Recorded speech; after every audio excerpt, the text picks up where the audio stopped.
미혹하는 자가 세상에 많이 나왔나니 이는 예수 그리스도께서 육체로 오심을 부인하는 자라. 이런 자가 미혹하는 자요 적 그리스도니.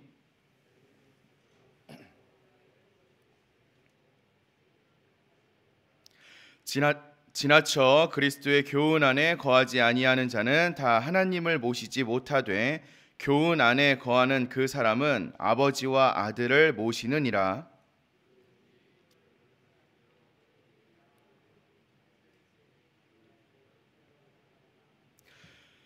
그에게 인사하는 자는 그 악한 일에 참여하는 자임이라.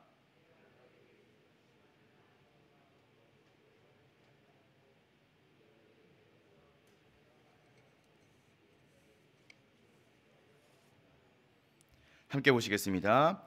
택하심을 받은 내 자매의 자녀들이 내게 문안하느니라. 아멘.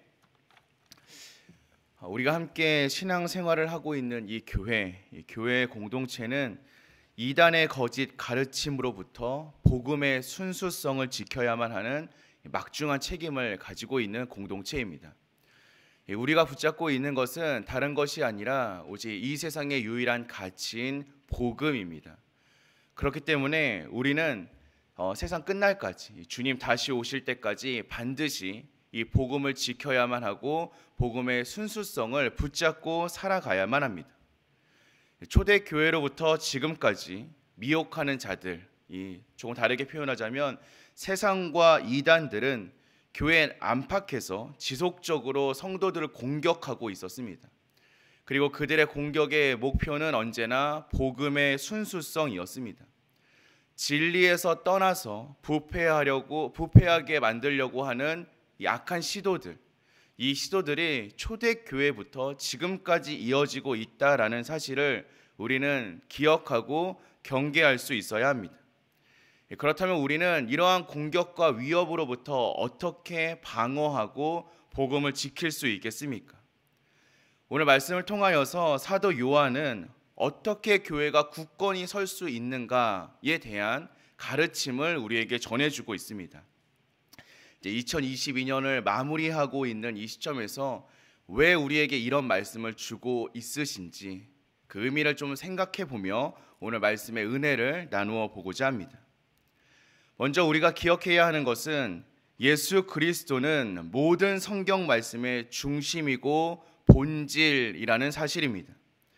그렇기 때문에 세상과 이단들은 언제나 하나님의 아들이신 이 예수님에 관한 사실을 왜곡하여서 우리 신앙의 토대, 우리 신앙의 완전한 밑바닥을 흔들려고 늘 노력합니다.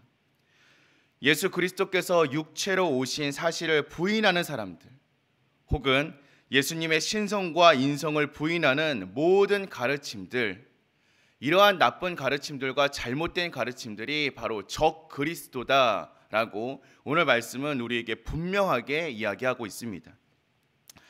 우리가 때때로 착각하고 있는 사실 중에 하나는 이 적 그리스도는요, 늘 마귀의 형상과 무시무시한 모습을 하고 우리에게 다가올 것이다 라는 생각을 하는데요, 사실은 그렇지 않습니다. 언제나 교회를 위협하는 적 그리스도들, 그리고 우리를 힘들게 만들었던 세상의 모습들은 겉으로 근사하고 매력적인 모습으로 우리를 찾아왔었다라는 사실들을 꼭 기억해야 합니다.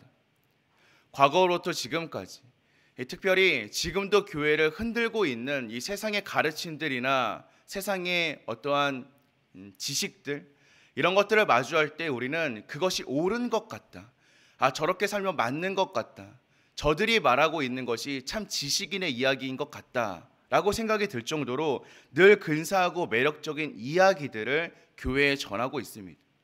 하지만 조금만 안으로 들여다보면 그것이 잘못된 가르침이라는 사실을 우리는 너무나 잘 알 수 있습니다. 사랑이 많은 인자한 자세로 다가와서 자신의 가르침을 의심하지 못하도록 속이는 것, 이것이 세상의 방법이며 이단의 방법이며 적 그리스도의 방법이라는 것을 우리는 반드시 기억할 수 있어야 합니다. 하지만 이런 사실들을 알고 있음에도 불구하고 우리는 그들의 유혹에 넘어질 때가 너무나 많이 있습니다. 어떻게 해야 우리는 거짓 가르침에 넘어가지 않을 수 있겠습니까? 어떻게 해야 속지 않을 수 있겠습니까? 우리가 세상과 이단들의 가르침에 넘어가지 않을 수 있는 방법, 속지 않을 수 있는 방법, 다른 가르침에 귀를 기울이지 않을 수 있는 유일한 방법은 오직 성경의 교훈 안에 더욱더 굳건히 서는 것밖에는 없습니다. 모든 성도들은 사도들로부터 계승된 참된 교훈의 말씀을 계속 배워야만 합니다. 그리고 그 핵심 내용은 성경이 우리에게 전하고 있는 이야기의 유일한 길은 오직 예수 그리스도에 관한 지식밖에는 없습니다. 예수 그리스도의 탄생과 죽음, 예수 그리스도의 신성과 인성, 예수 그리스도의 부활과 승천에 관한 교리들로 우리 성도들은 오직 예수 그리스도로 무장되어야만 합니다. 오직 말씀으로 무장될 때 우리의 삶이 참된 의미를 가질 수 있으며 세상의 유혹에 흔들리지 않을 수 있는 것입니다. 우리 신앙생활에서 무엇이 정말로 중요합니까? 많은 사람들은 우리가 신앙생활을 하면서 이것도 해야 된다, 저것도 해야 된다, 이런 모습들도 채워져야 한다, 여러 가지 이야기를 나누고 있습니다. 맞습니다. 우리가 신앙을 가지고 이 세상에서 생활할 때에, 특별히 교회 안에서도 신앙생활을 할 때에는 봉사도 중요하고 교제도 중요하고 전도도 중요하고 다른 많은 부분들도 중요하고 무시할 수 없습니다. 하지만 그 무엇들보다 우선시 되어야 하는 것은 진리와 거짓을 올바르게 분별할 수 있는 영적 분별력을 갖추는 것입니다. 그리고 우리가 그 영적 분별력을 갖출 수 있는 유일한 방법이 바로 말씀을 배우고 말씀을 익히는 것에 있습니다. 교회를 오래 다님에도 불구하고 영적으로 어린 상태에 머물러 있는 수많은 사람들이 이단의 미혹에 빠지는 모습들을 우리는 목도하고 있습니다. 신앙이 어린 사람들만 그렇습니까? 평신도들만 그렇습니까? 우리는 종종 전도사들이, 목사님들이, 목회자가 이단에 넘어가서 잘못된 가르침들을 선포하고 있는 모습들을, 그런 소식들을 흔하지 않게 듣기도 합니다. 우리는 이러한 일들이 더 이상 일어나지 않을 수 있도록 성경이 가르치는 기본 원칙과 교리를 반복적으로 들어야 하며 그 가르침 안에 머무를 수 있어야 합니다. 오직 말씀, 오직 성경, 오직 예수, 오직 복음. 이것은 아무리 강조를 해도 지나치지 않는다라는 사실을 기억해야만 합니다.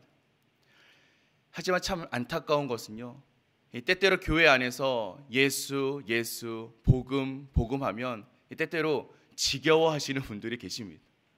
다 아는 이야기인데, 또 들었던 이야기인데, 사랑하는 성도 여러분, 그 다 아는 이야기가, 또 듣는 그 이야기가 우리를 살리는 유일한 길임을 다시 한번 기억하시는 저와 여러분들 되시기를 소망합니다.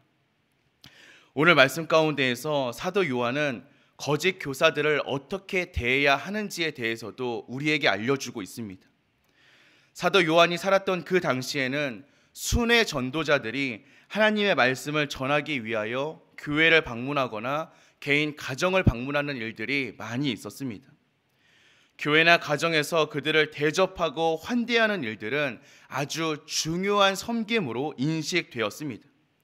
그런데 거짓 교사들은 이러한 호의를 이용하여서 자신들의 거짓된 가르침을 전파하고 성도들을 거짓된 진리로 미혹하였습니다. 그래서 사도 요한은 이러한 자들을 단호하게 물리치라고 이야기하고 있습니다.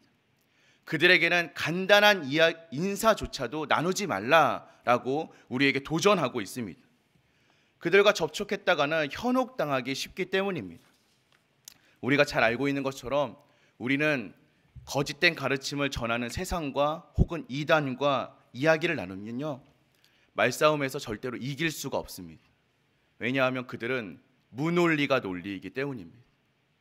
그렇기 때문에 우리는 그들과 접촉하지 않는 것이 가장 좋은 방법입니다. 때때로 이러한 태도가 무정하다라고 생각하는 성도님들도 있을 수 있습니다. 그러나 우리 집의 물건을 도둑질할 것을, 내 물건을 빼앗길 것을 뻔히 알면서 도둑을 우리 집으로 초대하는 사람은 아무도 없습니다. 우리가 거짓된 가르침을 전하는 이단과 세상을 마주하는 자세는 바로 이러해야만 합니다. 이것은 사랑의 문제가 아니라 진리를 수호하는 문제이며 우리의 영혼의 안전을 지키는 차원의 문제라는 사실을 우리는 기억할 수 있어야 합니다. 그러므로 우리는 이단의 교리와 그 교사들을 철저하게 배척해야만 합니다. 반면에 우리들은 하나님의 진리의 말씀을 가르치고 그 진리 위에 살아갈 수 있도록 경건한 지체들과 힘써 교제하고 함께 연합해야만 합니다. 그들과 함께 말씀을 나누고 그들과 함께 삶을 나누는 일을 부지런하게 이어갈 수 있어야 한다는 것입니다.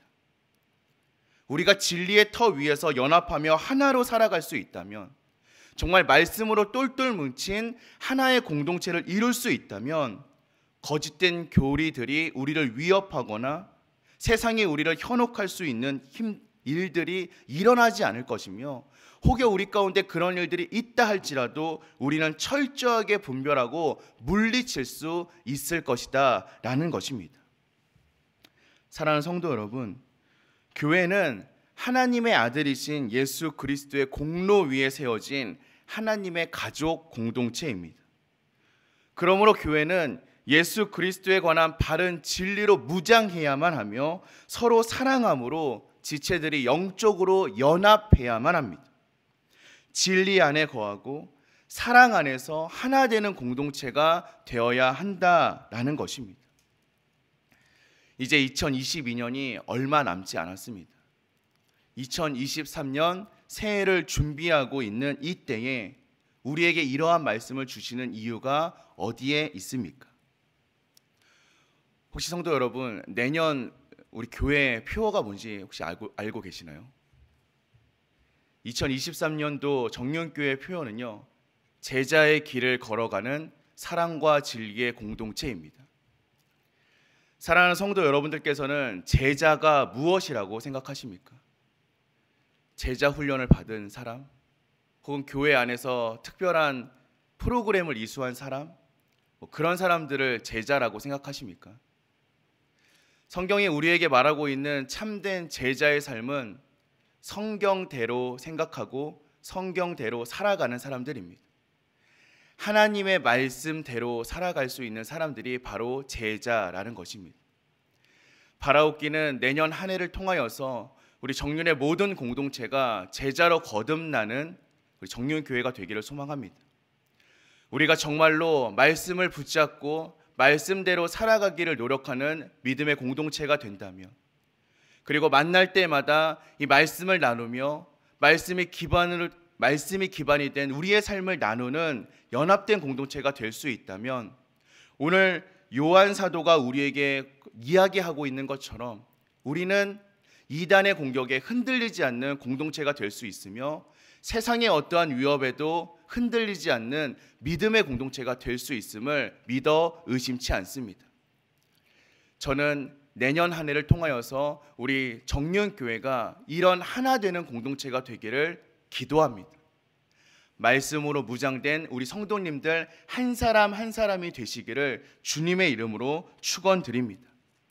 그것이 바로 예수 그리스도께서 이 땅에 오신 이유이며 하나님께서 지금도 하나님의 몸된 교회를 향하여서 품고 계시는 뜻이라고 생각하기 때문입니다. 사랑하는 성도 여러분, 오늘 우리가 함께 나누었던 말씀처럼 언제나 진리 안에 거하는 저와 여러분들 되시기를 소망합니다. 말씀으로 무장되는 저와 여러분들 되시기를 소망합니다. 말씀대로 살아감을 통하여서 정말 우리의 삶이, 그리고 우리의 공동체가 세상과 거짓된 교리로 교회의 연합을 깨트리려는 이단의 공격을 막아낼 수 있는 단단한 공동체가 되기를 주님의 이름으로 축원드립니다. 작은 틈도 보이지 않는, 복음으로 똘똘 무장되어 있는, 그래서 믿지 않는 자들도 바라보았을 때 와, 정륜교회는 정말 예수 그리스도와 복음밖에 없구나 라는 감탄을 불러일으키는 믿음의 공동체로 살아나아가는 저와 여러분들 되시기를 주님의 이름으로 간절히 축원드립니다. 함께 기도하겠습니다.